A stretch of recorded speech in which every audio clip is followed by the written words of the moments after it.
घरोघरी मातीच्या चुली मालिकेच्या आजच्या भागात आपण पाहणार आहोत की नानांनी सयाजीरावांना शब्द दिलेला असतो की त्यांची मुलगी म्हणजेच ऐश्वर्या रणदिवेंच्या घरात सुखाने नांदेल. तर त्यानंतर सर्वजण घरी जाण्यासाठी निघतात. तर तिथे जानकी विचारात गुंतलेली असते. तेव्हा ऋषिकेश जानकीला विचारतो की कसला विचार करतेस.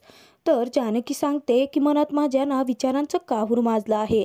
हे लग्न आता निर्विघ्नपणे पार पडलं तर आहे, परंतु ते कसं निभावणार आहोत आपण आपल्यालाच माहिती. तर आता तिथे ऋषिकेश जानकीची समजूत घालतो आणि ऋषिकेश जानकीला घेऊन जातो. तर इकडे घरी आल्यानंतर आता जानकी सर्वांना थांबण्यासाठी सांगते. त्यानंतर ती माप ओलांडण्यासाठी माप घेऊन येते आणि जानकी तिथे सुमित्राला सांगते की ऐश्वर्याचं तुम्ही औक्षण करा. तेव्हा सुमित्रा जानकीला म्हणते की नाही आता यांचं औक्षण तूच करायचं आहे. तर सुमित्रा पुढे आता सर्वांना म्हणायला लागते की ज्यावेळी जानकी लग्न करून या घरात आली होती तेव्हा मी या घराची करती होते, परंतु आता तू या घरची मोठी सून आहेस म्हणजेच करते आहेस, तेव्हा या घरातलं सर्व काही आता मोठेपणाने तूच करायचं आहेस. असं म्हणून सुमित्रा आता जानकीला ऐश्वर्या आणि सारंगचं औक्षण करायला सांगते. तर त्यानंतर जानकी आता सारंग आणि ऐश्वर्यावरून भाकर तुकडा ओवाळून टाकून त्यांचं औक्षण करते.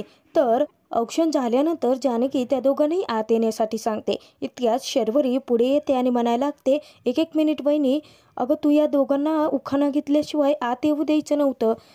तर ती आता शर्वरी ऐश्वर्याला विचारते की उखाणा पाठ केला नाहीये की उखाणा घ्यायला लाजते आहे.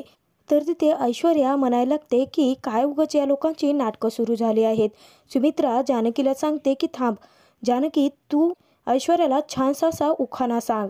तर रणदिवे आता सर्वजण मिळून ऐश्वर्या आणि सारंगला उखाणा घेण्यासाठी आग्रह धरतात. तर जानकी आता पुढाकार घेत ऐश्वर्याला छानसा असा उखाणा सांगते. ऐश्वर्या जेव्हा उखाणा घेते तेव्हा सर्वच जण ऐश्वर्याच्या ऐवजी जानकीचंच कौतुक करत असतात. तर मनात ऐश्वर्याचा जळफळाट होत असतो आणि म्हणायला लागते की या घरात सून होऊन मी आले आहे आणि यांचं सतत जानकीचेच कौतुक. तर त्यानंतर ऋषिकेश घरातील सर्वच जण सारंगला उखाणा घेण्यासाठी सुद्धा आग्रह धरतात. तेव्हा नाना आता सर्वांना सांगतात की आमचा सारंग शीघ्र कवी आहे, म्हणजे शेतात अशी स्वतःच गाणी रचून मोठ्या मोठ्याने गात असतो. तर त्यानंतर सर्वजण त्याच्यावरती हसतात. तर सारंग छानसा असा पुढे उखाणा घेतो आणि सारंगचा उखाणाही सर्वांना खूप आवडतो. तर त्यानंतर नाना ऐश्वर्याला सांगतात की आमची जानकी आणि सुमित्राचा तडा तुला गिरवायचा आहे, अगदी त्यांच्याच सारखी छान अशी सून तुला या घरची बनायचं आहे. तर ऐश्वर्या आता खोटं हसू चेहऱ्यावरती ठेवून सर्वांची मर्जी राखत असते. तर त्यानंतर शर्वरी ऐश्वर्याला माप ओलांडण्यासाठी सांगते. तर ऐश्वर्या आता माप ओलांडण्याऐवजी मापाला डायरेक्ट लाथ आणते आणि माप उडून आता घरामध्ये पडतं. तेव्हा सर्वांना मोठा धक्काच बसतो. तर ऐश्वर्याचं हे विचित्र वागणं पाहून जानकी, सुमित्रा, घरातील सर्वच जण खूप अस्वस्थ होतात. तर ऐश्वर्या लगेचच नाटक करत सगळ्यांची माफी मागायला लागते आणि म्हणते की मला नाजूक साजूक वागायची अजिबात सवय नाही आहे.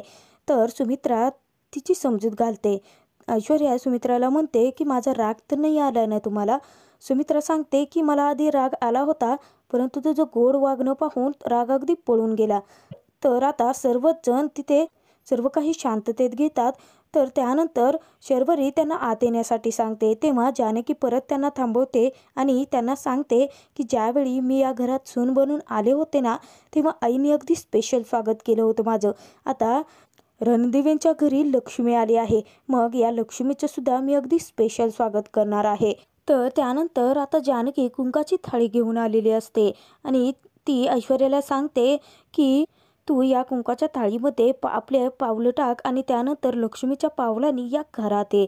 तर ऐश्वर्या जेव्हा कुंकाच्या थाळीमध्ये पहिलं पाऊल टाकते आणि त्यानंतर ते पाऊल जेव्हा रणदिव्यांच्या घरात उमटतं त्याच वेळेस अपशकुन झाल्यासारखं तिथे डायरेक्ट लाईट्स ऑफ होतात. तेव्हा घरातील सर्वच जण त्यांचा खूप गोंधळ उडालेला असतो. तर ऋषिकेश लगेचच गुलाबला जनरेटर ऑन करण्यासाठी सांगतो. तर त्यानंतर वेड्यासारखे आता मुद्दाम ऐश्वर्या ते पाईप पुसायला लागते. तर ऐश्वर्याला आता जानकी म्हणते, अगं ऐश्वर्या काय करतेस तू. ऐश्वर्या जानकीला सांगते, मग काय अशा बरबटलेल्या पायांनी घरात यायचं आहे का मी. तेव्हा जानकी लगेच ऐश्वर्याला टोमणा मारत म्हणायला लागते की तुला हे आमचं रणदिवेंचं घर मी अजिबात बरबडू देणार नाही. आणि त्यानंतर जानकी ऐश्वर्याजवळ जाते आणि तिची समजूत घालत म्हणते की नावाप्रमाणेच ऐश्वर्य सुख समृद्धी घेऊन या घरात पहिलं पाऊल टाक आणि तुमचं पाऊल चुकीचं पडणार नाही याची काळजी मी घेईन जाऊबाई. असं म्हणून आता ऐश्वर्या आणि जानकी दोघीही सोबतच लक्ष्मीच्या पावलांनी रणदिवेंच्या घरात येतात.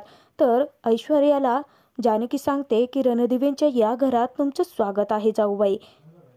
तर ऐश्वर्याचा हात पकडून जानकी जेव्हा रणदिवेंच्या घरात तिला घेऊन येते तेव्हा सुमित्रा तिचं खूप कौतुक करते आणि ऐश्वर्याला सांगते की असाच आयुष्यभर जानकीचा हात धरून ठेव म्हणजे तुझा संसार अगदी सुखाचा होईल.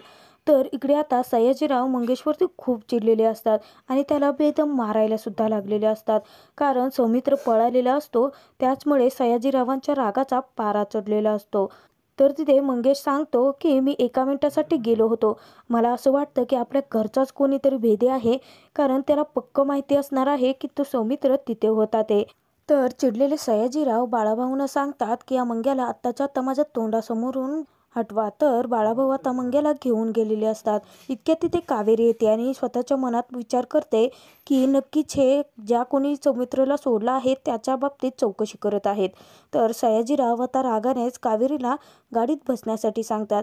तर इकडे आता रणदिवेंच्या घरी नवरा नवरी आल्यानंतर तिथे पूजा ठेवलेली असते. तर आता गुरुजींनी तिथे सर्व काही साजरं पूजा पार पाडलेली असते. तर त्यानंतर गुरुजी सारंगला सांगतात की आता तुमच्या हातातील अंगठीने तुम्ही नव्या वधूचं नाव या तांदळावरती लिहायचं आहे. हवं असेल तर तुम्ही तिचं नावसुद्धा बदलू शकता. तेव्हा ऐश्वर्याला जरासा धक्काच बसतो. तर सारंग लगेच उठतो आणि ऋषिकेशला म्हणतो की मला तुझ्याशी महत्त्वाचं बोलायचं आहे आणि तो ऋषिकेशला बाजूला घेऊन जातो. तर सुमित्रा लगेच जानकीला सांगते की नक्की काय झालं आहे ते बघ जाऊन.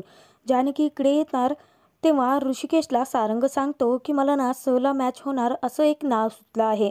तेव्हा ऋषिकेश म्हणतो हे बघ सारंग, मला असं वाटतं की ऐश्वर्याचं नाव तू बदलू नये, कारण मुलींनी खूप कष्टाने मेहनतीने आपले नाव तसंच पुढे जाऊन मोठं केलेलं असतं आणि त्यात ते नाव त्यांच्या आईवडिलांनी आवडीने ठेवलेलं असतं.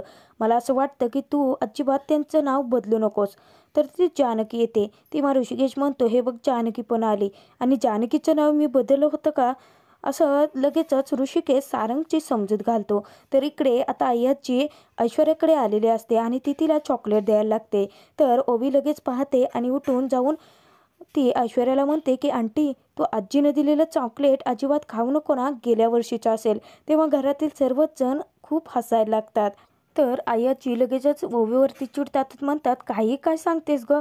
आणि ती आता ऐश्वर्याला ते चॉकलेट घेण्यासाठी आग्रह धरायला लागते. तर ओवी ऐश्वर्याला सांगते की आंटी पंजी आजी काय करते माहिती आहे का, अशा गोष्टी लपवून ठेवते आणि मग कधीतरी ते बाहेर काढते.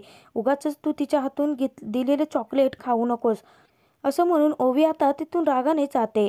ऐश्वर्या ओवीला ते चॉकलेट घेण्यासाठी सांगते परंतु ओवी नकार देते.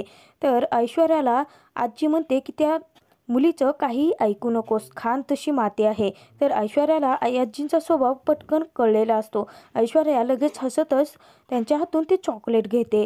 तर इकडे जानकीचा सुद्धा तोच विचार असतो आणि ती सारंगला सांगते की सारंग भाऊजी, जर आता तुम्ही ऐश्वर्याचं नाव बदललं तर मुलीला त्या नावाची सवय लागलेली असते आणि अचानक तिचं नाव बदलल्यानंतर तिचा खूप गोंधळ उडू शकतो.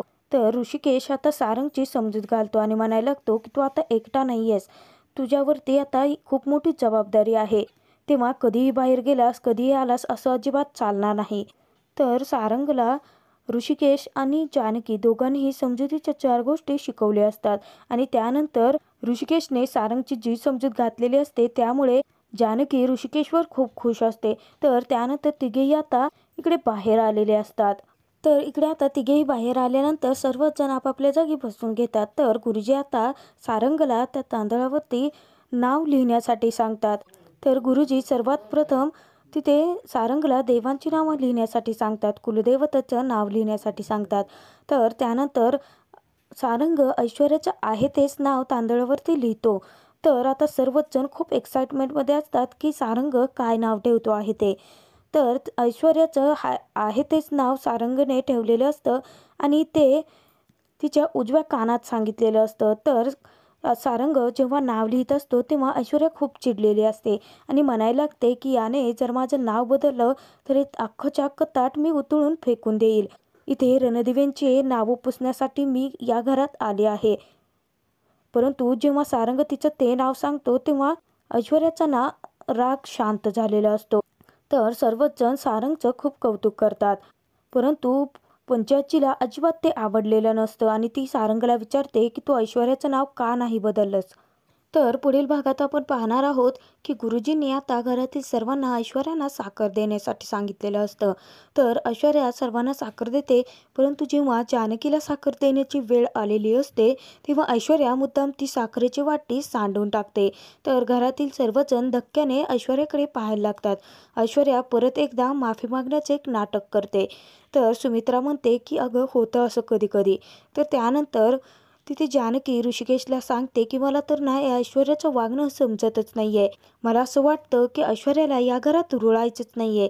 म्हणजे तिने जसं माप ओलांडलं त्यावरून तर असं वाटतंय की ऐश्वर्या हे सगळं काही मुद्दाम करते.